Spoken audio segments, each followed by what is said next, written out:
Penyakit diabetes wayah ini menjadi salah satu atensi khusus Dinas Kesehatan Banjarmasin. Berdasarkan data pada 2022, Banjarmasin menempati peringkat 5 penyakit diabetes mellitus di wilayah Provinsi Kalimantan Selatan. Dinas Kesehatan pun gencar melakukan screening kepada warga untuk menekan bertambahnya warga yang terkena penyakit tersebut.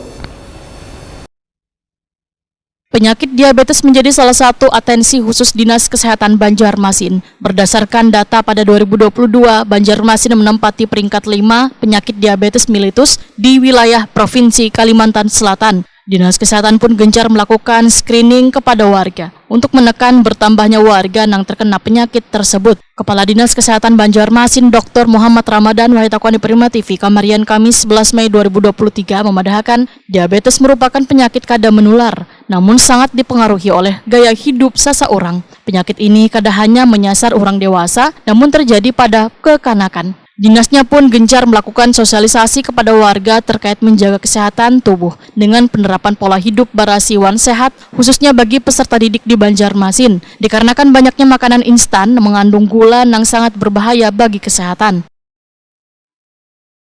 Diabetes merupakan penyakit tidak menular. Ya.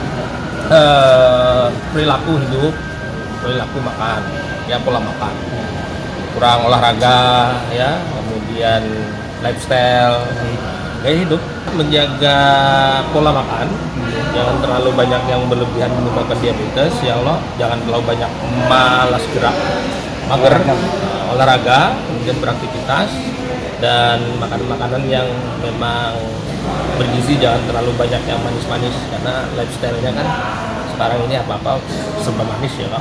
Pak, ini kan ada perubahan usia Pak, dulunya kan diabetes tuh sekitar umur 50-an ke atas, ya. Sekarang yang muda-muda banyak terkena diabetes. Betul, itu gimana Pak? Sekali, oleh sebab itu makanya kita sosialisasi kepada anak-anak remaja, perilaku hidup dan bersih dan sehat itu dari pola makannya juga, karena sekarang kan serba instan ya. Gelas-gelas minuman yang manis-manis ya, saset-saset makanan minuman yang manis-manis berlebih, kadar gulanya, nasi juga ya kan berlebih misalnya. Muhammad Ramadan menghimbau kepada seberatan satuan pendidikan di Banjarmasin untuk ikut mensosialisasikan penerapan pola hidup barasiwan sehat, yaitu dengan mengajak peserta didik membawa bekal makanan dari rumah.